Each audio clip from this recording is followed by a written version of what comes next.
everybody, Paul at ISM. Welcome to part 3 of our Revell 125th Shelby GT-500 video build. Today we're going to deal with the interior. So we've got a lot of things to paint up, some decals, we've got another Focus interior set from Gravity to use as well. And then we're going to chuck it all in the car, have a quick little test fit and see how it all looks. So let's jump straight in and get cracking with today's video. So make sure you subscribe to the channel, make sure you click the little bell notifications, get notified of all our latest videos, click the like button and leave a comment. I do read and reply to all the comments and appreciate everybody that takes the time to leave a comment on the channel. And of course, if you scroll up in the description, there's a link to a big long list of all the items I use in my videos, so if you see anything, you should be able to find it in there. And so, straight back in with cleanup, all we ever seem to do, but we've got our UMP sander selection here. We've got our 240 customizable, our 400 customizable, and our 220 thinny sponge. So, a few interior parts to clean up, a few to glue together, nothing too technical, all pretty straightforward. So, we're going to use our Tamiya extra thin and a few of our clamps to glue together these seats. They fit together really well. The UMP glue holder, doing a good job of preventing glue spills as well. You can get these over on umpretail.com. Got a few of our little cheap red clips to hold everything together.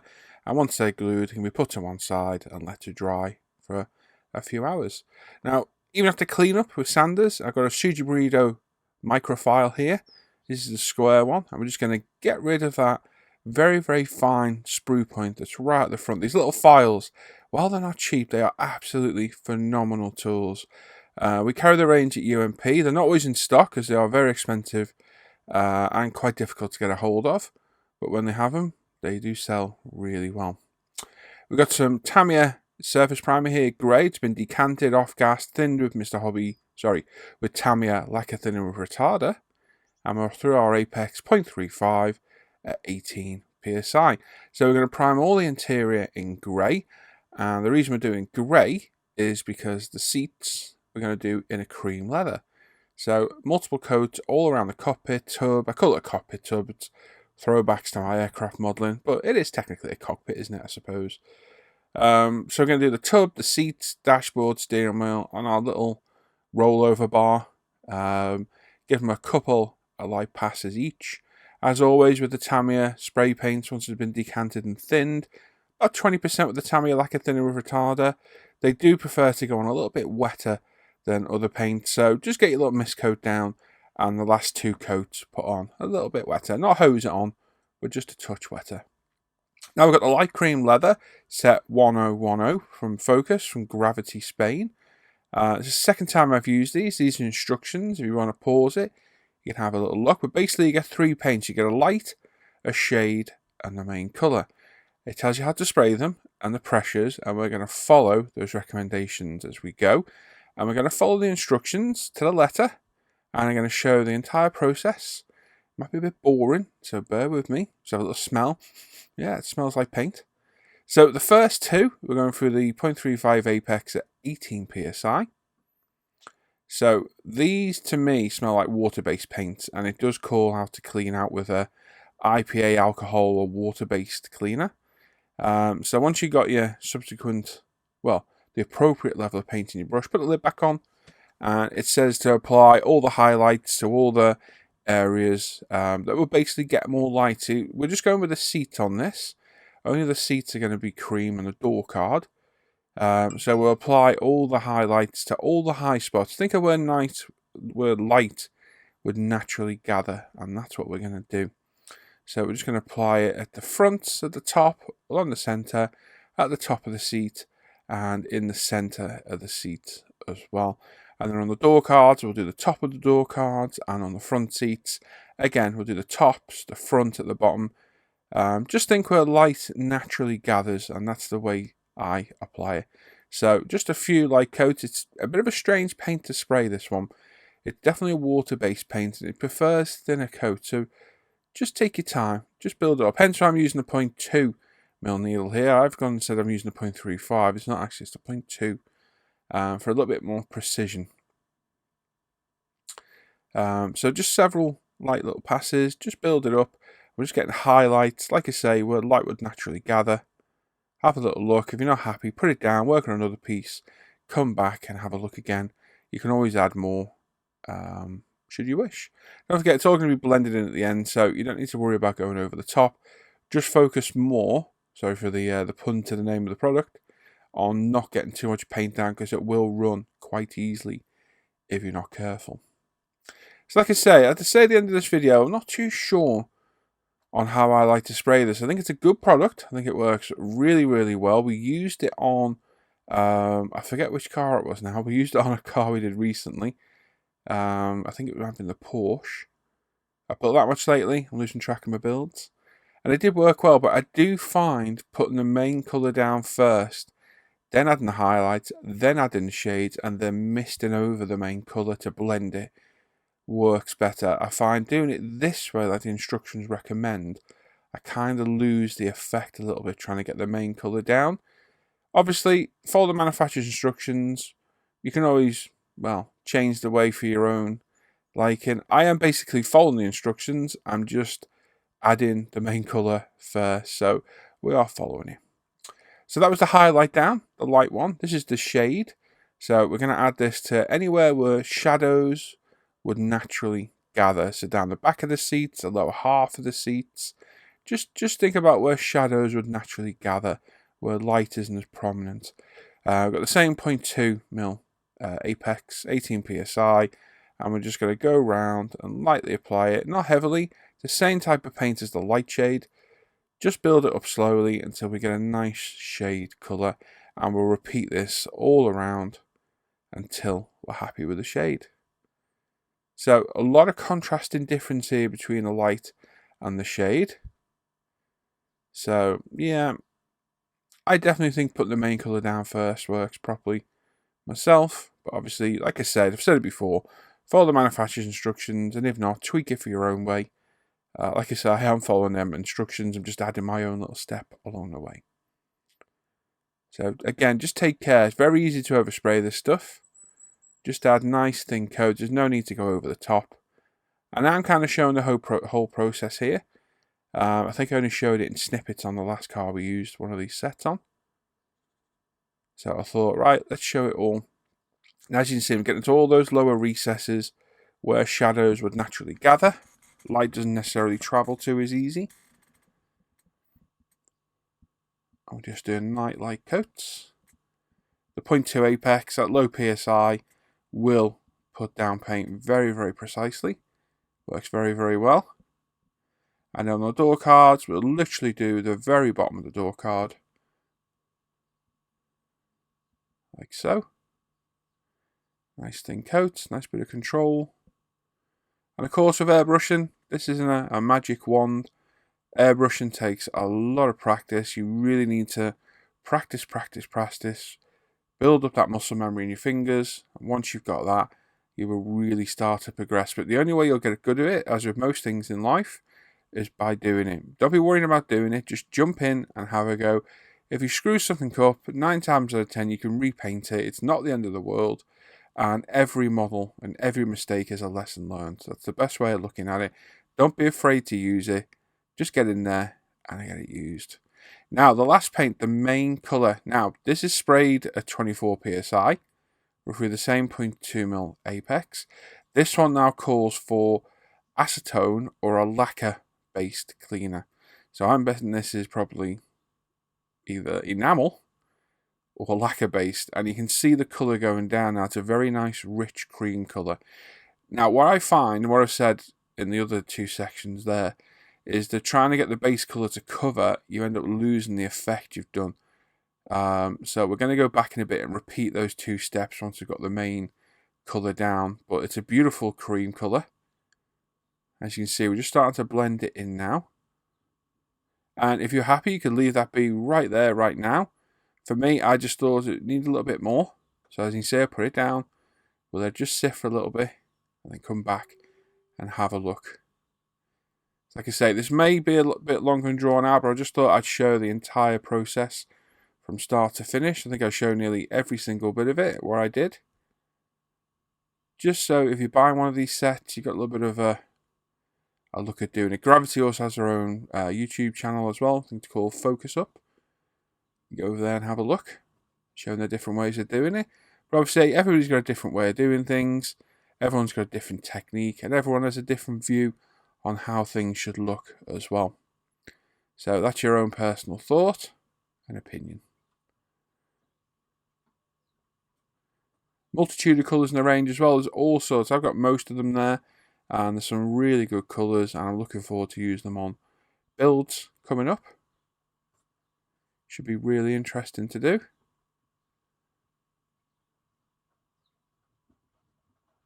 As you can see, I'm just building it up very lightly. This one's a little bit more forgiving than the first two paints. I think because it's a solvent-based paint. It's a little bit easy to spray, but literally spray a bit, put it down, do something else for a minute, let it dry, and then come back, have a look. Does it need a little bit more?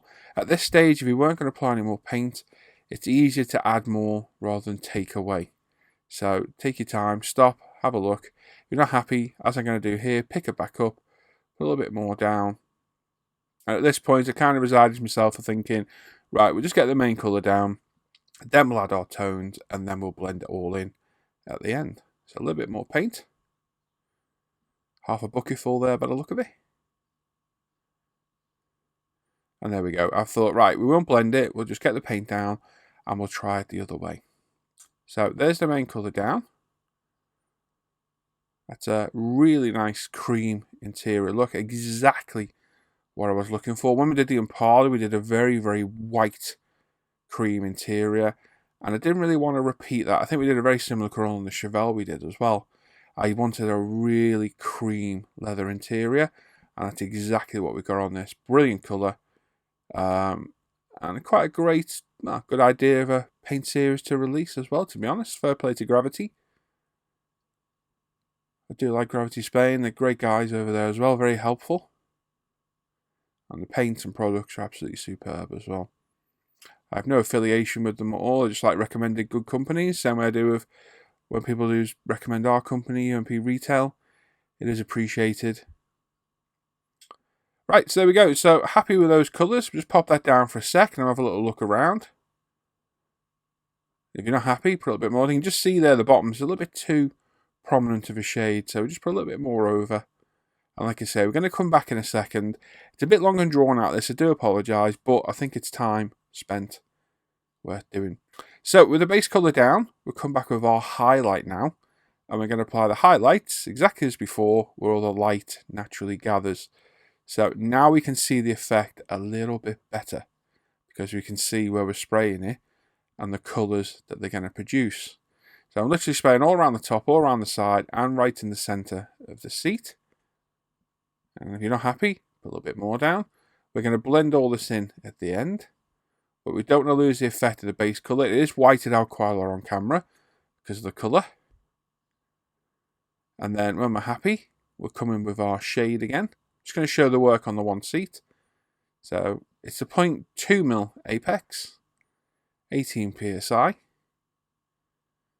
And we're just going to add some shade to all the lower areas. And like I said, where the light naturally gathers. Sorry, where the shadows naturally gather. And then we'll put that to one side. Come back with our base coat. And we're a little bit further back. We'll put the pressure back up to 24 psi. And we're just going to mist over and blend the colours in. And I think doing it this way works better, personally. Like I say, each to their own. Whatever works best for you. But it's hard to see the effect on camera because the camera obviously whites out a bit. But we have a highlight. You can see the top of the seats are a little bit lighter. You can see the shadows in the edges and what have you. And then we'll continue doing the rest of the interior. And yeah, we get a pretty good looking interior, I think. Nice colours, nice tones and shades. Same on the back. 0.2mm apex, 24 psi, aren't we? Because we're on the main colour now. And we'll just blend it all in. That's looking good. Very happy with that colour. So now we need to mask off the seats and the door cards so we can spray the rest of our interior in semi-gloss black, because some of the panels are plastic and some of it's going to be flocked. So for the flocking, I want a black base, and for the plastic, I want the semi-gloss black. So we've got the Tamiya, I think this is a 3mm tape, just masking off all around the edge of the seats. Use various sizes and shapes, cut them to size, get them in place with the Tamiya tweezers, and cut them off with our Tamiya decal scissors, which are absolutely phenomenal, along with the HG high-grade tweezers. Very precise. We can get all that masked up carefully. Then we can come in with larger tape like the 10 and 18mm Tamiya and fill in all the larger areas, burnishing all the edges down with a clean cotton bud. And then trim the top, and then we'll repeat that for the rest of it until we're all masked. Again, using the thinner tape to do the door cards, we're just following all the profile all around. It's a bit tedious, but time well spent. Tamiya LP5, so this is going to go for our 0.35 needle apex, 18 psi, thinned with the Tamiya lacquer thinner with retarder, about 60-70% thinner to paint. And we're going to put several light coats down on our interior, our dashboard, etc, etc. So excuse my light, it's in the way a little bit. This is another area I need to rectify. I fixed over the bench with a different camera mount, and I think the spray booth's going to get the same treatment. It's like a fine line between having enough light and the light being away of the camera because of the way the setup is. Ever since I added the roof to the top of the spray booth, it's kind of hindered the camera and the light a little bit. So it's something I definitely need to rectify. Invest a little bit more money into it. Get a new camera mount. But again, the LPs, they go down beautiful, even heavily thinned. A few nice thin coats, really do cover well. And this LP5 is a beautiful colour. Bit hard to get at the minute. We've got some in at umpretail.com, but with what's going on in the world over the last year, it has become a little bit more difficult to get a hold of. So there we go. Our seats are all masked up. We've got everywhere else painted black. Probably on about 2 or 3 light coats, making sure we get all those angles as well. We also need to paint underneath of the tub as well, because you can see that through the chassis. But we'll fix that at a later date. Today our focus is on the interior. So several light coats, just make sure you get everything covered. And there we are. Now, flocking. We're in the spray booth today. My buddy Alan suggested, why not do it in the spray booth? You can leave the extractor on and it will suck out any excess. We've got the scale production black flocking.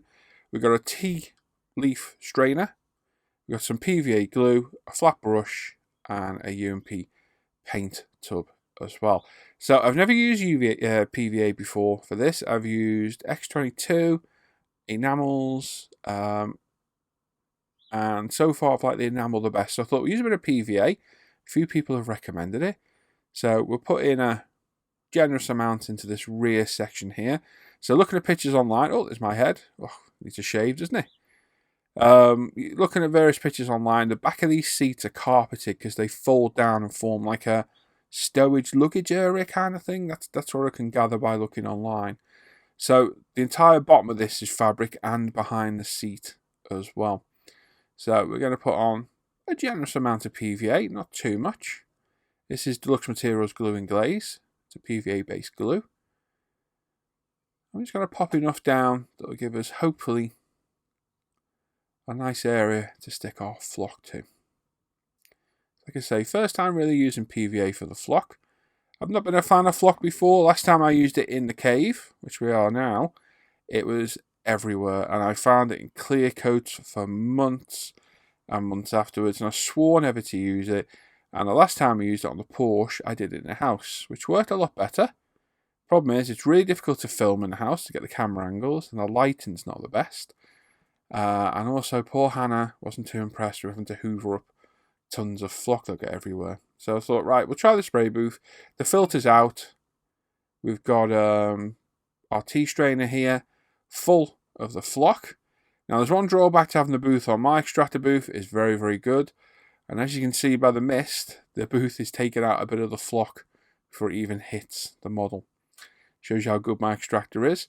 So, yeah, it's a fine line between, removing the, the flock out the atmosphere and then hindering all your hard work. But it seemed to work well. A little bit of a tidy up at the end. And yeah, I've not really noticed any excess flock, but we'll find out next time we clear coat. So if you hear me cursing in the next build video we start, Alan's a fault and he's to blame. So we put it in the back, we've tipped away the excess, I've just knocked off the booth. Or put it back on, I can't remember what I'm done. And I'm looking around thinking, yeah, that's not stuck really great. The PVA's not got the tackiness of enamel. I'm looking at it thinking, yeah, I'll try a little bit more. Let's put a bit more in. The booth's definitely on because it's sucking the flock out. And then I'm like, nah, let's get rid of that. So PVA's thrown to one side. We've got our matte black Revell enamel. And we'll go back to the way we've been doing it, which works a lot better. Really does work a lot better. So we give it a little bit of a mix up. Make sure it's fully stirred. Get a nice fresh Tamiya HF, are they HF? HG? I forget now. Brush, which I destroyed, absolutely destroyed this brush because I forgot to clean it at the end because I'm an idiot. We're going to put down a nice generous coat of enamel all on the interior part where we want the flocking to go.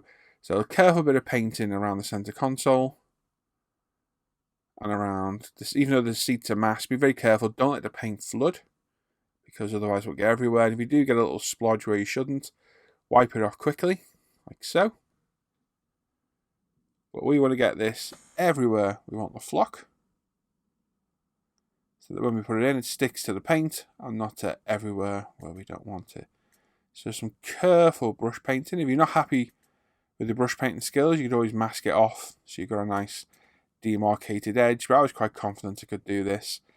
And you need to be generous. You need to add quite a bit of enamel. You don't want it pooling or collected in corners, but enough to get it fully covered. And I find just before you commit to the flock again, go round, put a little bit more down because it does dry and go tacky quite quick. Like I say, another fine line. We want to get enough to get the flock down without it flooding and clumping the flock everywhere. We did quite a good job today, as you'll see in a little bit. It didn't work out too bad. This flock from Scale Production is really cheap. I think all 6 of them are like £12, if that. And it's really, really high quality. And I think it looked really good once it was done. Really nice flock. So again, a bit easier today. We've got a different sieve rather than that stupid metal thing that we had in the last video. This makes life a little bit easier. It's a lot less messy. As you can see, the spray booth still extracting the flock out, but it's doing its job and it's stopping it going everywhere. But it is definitely going off with that extractor.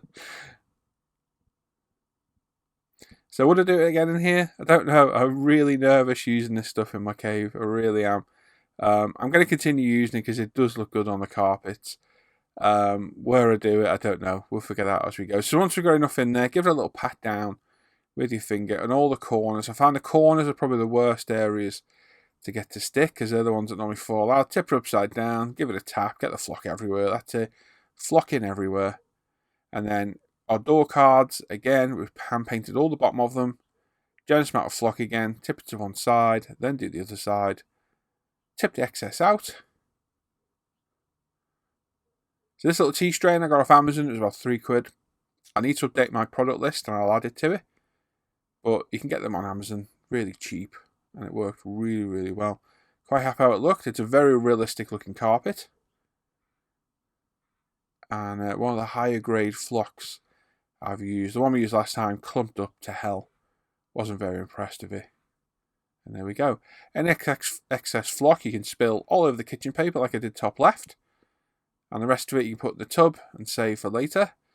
So a bit of careful clean up now. Yeah, give it a tap like a tambourine. And then clean up the area. Hoover, job done.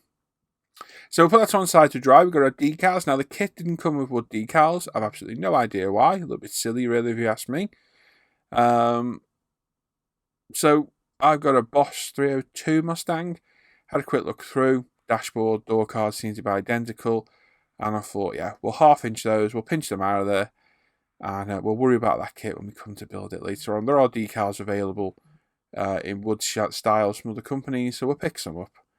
at a later date. Typical decal application in water, get it off, get it in place, UMP normal decal solution, get it all set in place, leave it for a bit, hit it with the strong and the extra strong if it needs it, and get it all set in place. They need some careful lineup. This one's especially tricky. It likes to fall inside the binnacles. So just make sure you get it in the right place. Get it positioned correctly before you commit to decal solution. We've got our Tamiya decal tweezers here, which are an absolutely invaluable tool for decal if you ask me.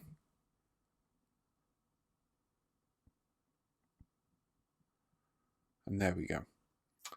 So decals are down. And we're going to hit them up with our decal solutions on the door cards as well. Now look at those rear seats. We've hit these up with a dark black grey mix of wash. I wiped it off and wasn't happy with it. So we'll come back in a minute and apply grey wash over it, which I'm much more happy with. I think the contrast in dark wash was a bit too much. I think using a grey toned it down a little bit. I didn't show it on camera because we're not going to use it. And I'll show you the exact same process using the grey in a little bit. But yeah, luckily the door cards are all the same. Dashboard's the same on the Mustang. So we just pinched these decals out of the other kit. Revell decals, they're not too bad at all. Can be troublesome. These were pretty good. They settled really well and they looked really good once they're in there. So a minute or so in the water, turn it around, carefully pick it off, and then place it on the door card.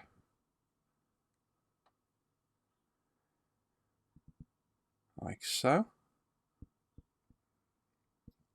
Position it. Bit tricky. Just take your time. Get it all in place. There we go. Once you're happy it's all lined up, get a nice clean cotton bud, remove all the excess fluid, hit it with the UMP normal, let that sit, let it conform, and then if it needs a bit more, hit it with the strong, and if it needs a bit more, hit it with the extra strong. But same process as we always use in our decals. And these are starting to look really good. That's definitely a bit of depth in the interior. Looks pretty good. Somebody commented in one of the last videos, I need to zoom in a bit more, so I have here. This is the exact reason why I don't zoom in, because I sometimes go off camera. And yes, yeah, you can put the X on the spot, and you can do, but you'll never stick to it. Doesn't work. Tried it before. It's this camera is left rolling for 8-9 hours per video, and it's easy to forget sometimes that you're on camera. Hence why I keep it zoomed out quite a bit so I don't miss what I'm doing. Luckily, most of this is in shot, but if we're going to stay zoomed in, we're going to have to move the camera a touch, I think. So there we go. This is with the strong now, I believe. Just giving it a final set. And there we go. Our decal solutions work absolutely fantastic. Even though it's our own product and I developed myself, they are brilliant. They really are fantastic. They do work really, really well. And there we go. They can be put to one side to dry. There's one little decal for the center console. We'll just pop that in place exactly like before. Use our water pen. There went water pen. You can find these in the description of the video. Just to get it in. And the only reason I use these pens is I like the brush on them. I bought them to fill with decal solutions, but found they weren't airtight. So the decal solution lost its potency over time. But for putting the decals down, I really, really like the brush. So like I say, we applied a darker grey-black mix of wash, Tamiya panel liner wash.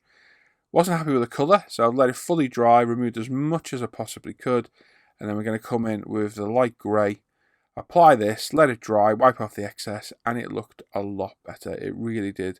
So if I was going to do this again, I'd go straight at it with the grey. I think the other colour was a little bit too much of a stark contrast and looked a little bit odd.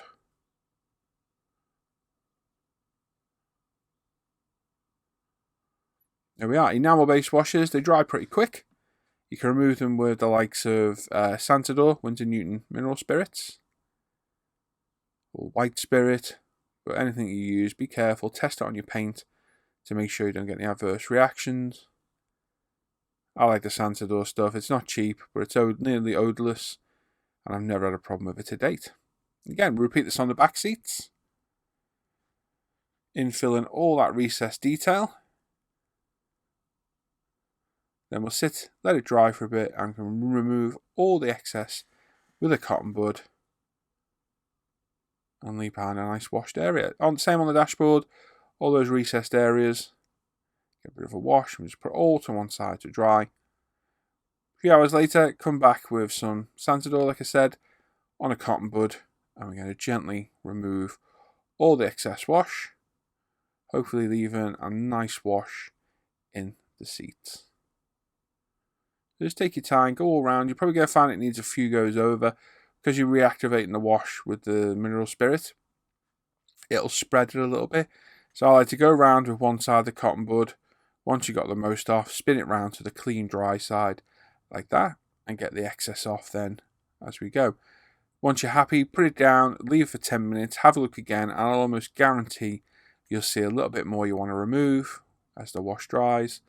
And you can come back and take that off should you wish. But the grey looks a lot better than the black grey mix that I used. Like I say, it's Winsor & Newton Santador, sans odour, without odour, I think it is in French, is it? I believe so. It's not cheap stuff, but I've never had an adverse reaction using it yet. You can use it to thin oil paints, enamels, everything. Anything, well, enamels or oil, basically. It works very well, and a bottle will last you a long time. So there we go. Interior wash all removed. You can see that top left now. Now we're going to attempt something I've not done before. I've never painted a wooden steering wheel. A lot of these cars come with them, and I toyed with a few ideas on how to do it. Saw different guides and thought, you know what, let's just wing it and see what we did. So when I started building the armour again, I bought an AK interactive tool set for all the wooden tools on the side of AFVs. And I thought, right, let's give this a whirl. So we're going to paint it in the lighter colour first as a base colour. So we're just brush painting on. These are nice brush paints. They work really well. Water-based paints. Coverage is really good. All goes down really well. And we just put a nice light coat or two down. Let that dry, and then we'll come back with the darker colour, which is the AK-780. I think the other one's 779. It is. And we're going to dry brush this one. So we'll put it on the brush, wipe most of it off, and then we're going to gently wipe over the top, and this will add a darker tone over the lighter base colour we put down. And what we're going to do, we're just going to keep building this up and up until we get the look we like. I had no idea if it was going to work. I truly just winged it. And in the end, I think it worked pretty well, to be honest. Once we added a bit of a gloss coat to it, it looked really good. I was quite impressed with how it looked. How far you go, you could leave it like that if you wanted, but I'm looking at the decals and trying to match the wood effect to the decals. And as you can see, we've added a bit more to the brush, wiped it off, dry brushed it again, and we just keep repeating it until we're near enough a match for those decals. And then we can leave it alone. Obviously, don't forget the back of the steering wheel as well. Does dry nice and quick, this stuff as well. And it's all cleanable with water, thinnable with water.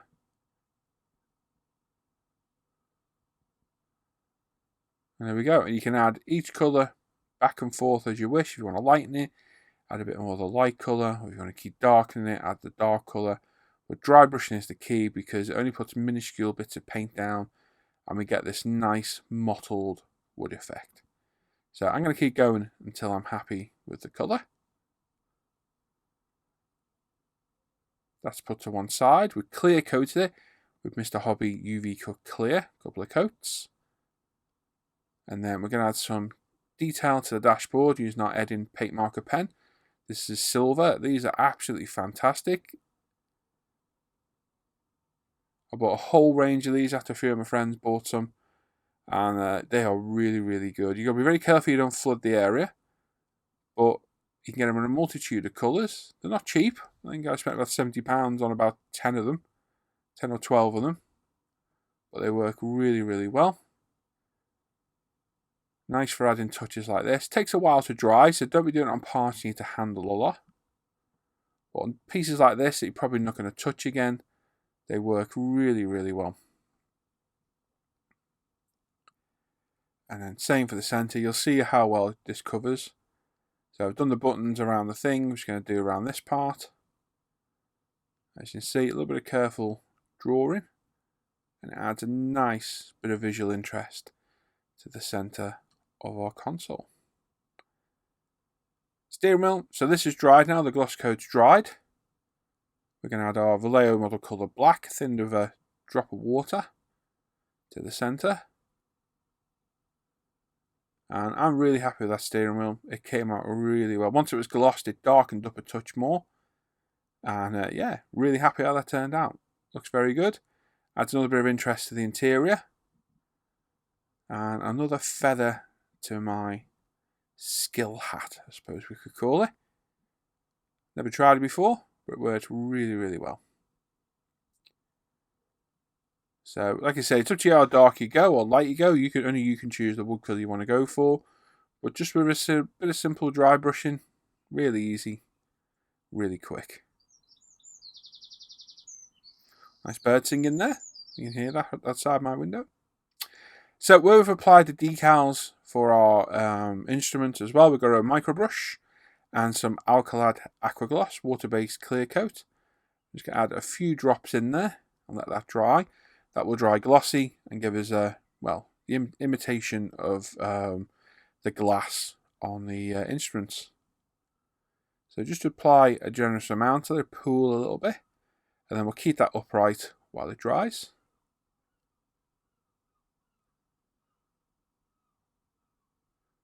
And there we go. Living where I live by the coast, there's a beautiful songbird outside the window, followed by squawking seagulls in the distance. So you've got to love that, haven't you? There we go. Once you're happy, we'll put that to one side, leave it upright like that, and let it fully dry.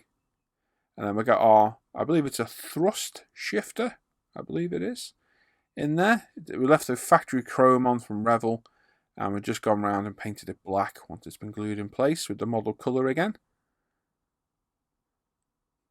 And then a dab of Loctite Perfect Pen, and our steering wheel in place, and I am really happy with this. Now the aqua gloss is still drying, so the instruments look a bit odd. Make sure that steering wheel's straight. But I'm very, very happy how the steering wheel looks. It's come out really well, and the interior looks great. The flocking looks good. The seats look good. Could it be improved on? Of course it could. Everything could be, but for me, I'm really happy with that. That's turned out very, very nice. Bit of glue for the seats now on the front, just applying it. There's a little locator point, so applying a bit of a generous amount along the bottom. Line up the back on that locator point by sliding it forward, and then make sure it's upright and straight where we want it. Very happy with that cream colour as well. It's a lovely cream coloured interior with our black carpet, our black trim, and the wood effect and some silver highlights. Looks really good. Very happy with this. And then we've got our rollover bar. I assume it's a rollover bar. Quite an unusual feature. Pop that in place, couple of dabs of glue, and that is good to go as well. And there we are, there's interior. Our dashboard instruments are still drying, but the seats look great. That wooden steering wheel I'm over the moon with, and I'm glad I added those decals as well, because it does look really, really good. Popping our wheels on now as well. These literally just clip in place. Don't forget the larger ones sit on the back, smaller ones on the front. Because what I wanted to do now was chuck the body on to see the stance of the car and how our interior is going to look against that beautiful green colour. So there's our interior on the chassis as well. But sadly, it doesn't work like this on this. You don't put this like this and put the body on. The interior goes on the body first, as I find out in about 5 seconds.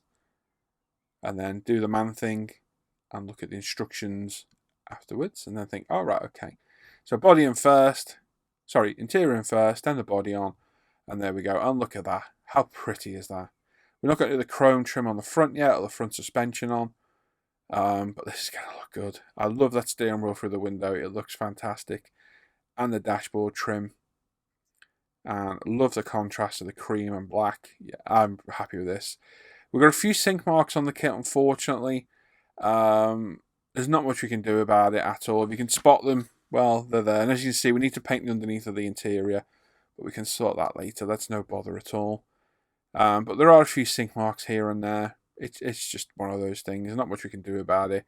I'm still very happy with this build. It's a beautiful looking car in a beautiful colour. Well, there we go then. That's it. That's the interior for the most part done. Pretty happy how it turned out. Not too bad. I'm still on the fence. I like the gravity focus sets. They are really good. I'm on the fence about how they recommend using them. Obviously, it's their product. They know how to use it. I think for me, putting the main base colour down first, then adding the lows and highlights, and then misting over the base again, I think that works best for me because I can see what I'm doing properly. But there's going to be multiple different opinions on this and how it should be done. And ideally, you should follow the manufacturer's way. But for me, it seems to be working better the other way. Happy how it's turned out. The flocking, that new scale production flocking I got is fantastic stuff. Alan Parker's idea to do it in the spray booth may have been a good idea, but like I say, when you're watching that video, you can see the booth sucking the flock out through. So it is getting rid of the excess, but I think it's also hindering the progress on the flock as well. And PVA, I don't like PVA as the base. I prefer the enamel. Paint it in the colour. Paint the tub in the colour you're going to flock using enamel matte colour. The colour you're going to flock, and then you flock, and I think it looks a lot better. The embossing powder looks good. I'm not saying I'll never use it again, I've got plenty of it. But the flocking definitely does look a bit more realistic. And the only reason I've never really continued using it was from the sheer mess. But as you see, I did it in the spray booth. We got everything out of there, it was hoovered straight away. The extractor was on there enough the whole time. So we'll know in the next clear coat, because the last time I used flocking here, I found it with clear coat for months afterwards. Every clear coat I did had some flock in it, and it looked awful. That's what put me off doing it. Taking it in the house is an option. Filming in the house is a pain in the backside with lighting, camera angles, and what have you. So yeah, it did look good though. I'm happy with the flocking. Seats look great. Decals, stolen out of another kit. I don't know why they don't come with this kit. It's a bit weird to be honest, but somebody out there might say the Shelby never came with wooden trim. I don't know. From what I've seen, I know they did. And it's a bit strange that Revell didn't include it with it, but that's by the by. It's not in there. Luckily, I got a different kit. I will fix that when I get to it, because it won't be a while. It'll be a while before I build another Mustang. But overall, I'm really enjoying this kit. It's going together really well, and I'm pretty eager to get it finished. We've got one more part of this. So we've got to flat and polish all the body, we've got to sort all the glasswork out, all the chrome, and then it's final assembly, and we are good to go. But one thing I will say is I am so glad I chose that colour. That aquamarine, sorry, Gulfstream blue, which is almost identical to Mr. Hobby, Mr. Colour, C57. I'm blown away how close they are together, and it's a beautiful colour. And I'm hoping we're going to have a decent looking build at the end of this. So, as always, got any comments or questions, pop them down below. I have bought a ton of Revell American car kits, about 10 or 12 in the past couple of months. I've got loads of them. There's more on the way. I've gone absolutely mad buying them because I've enjoyed them so much. It's a bit of a waffle, I'm going to tell you. I never used to enjoy doing the engines, never really enjoyed doing the interiors, and I'm enjoying it more and more. Like I said at New Year, I was going to spend more time working on the detail parts, like the interior, the engine, the running gear. And on kits like this, the running gear is nothing really to write home about. But the interior and the engine definitely deserve a bit more attention, and I'm hoping it shows through the extra work I'm doing, because I am doing extra work on them. So stand by for a lot more, hopefully interesting builds in the coming year. We've got loads of group builds on the way. The next one is the road car group build, and I'm thinking of building my Revell BMW A50. That's my plan. Another full engine car, full interior. Looks a beautiful kit. And I'm hoping that will be the next video build. And of course, we've got the big Troscar Skylines to crack on with. And it's the interior on that next. So we've got a really big interior. But being a Japanese car, it's a very simple interior. So we've got beautiful resin seats to go in it. I'm digressing now. Let's stop waffling and let's end the video. So thanks for watching today. As always, leave a comment. Do appreciate all your comments. Might not reply to them all. I try and heart them all, but the comments really do spare me on the build. So please feel free to leave a comment. I do like reading all your messages and thoughts and what have you. And yeah, that's it. So as always, check out International Scale Model Facebook page or forum, umpretail.com, where you can get a lot of the products I show in this video. And if you don't know what something is, there's a big long list in the description of the video underneath. It says products I use in my videos. Click on that. It's a huge list of everything I use. You'll probably find it in there. Check out my Paul ISM Facebook page and Instagram page, the Live at the Bench page, and the Off Air Hangout group for all the live show news and Off Air Hangout links. And of course, sub to the channel, give it a thumbs up, and click that bell notification. There we are. So thanks for watching today. I'll catch you all next time. Take care. Bye-bye.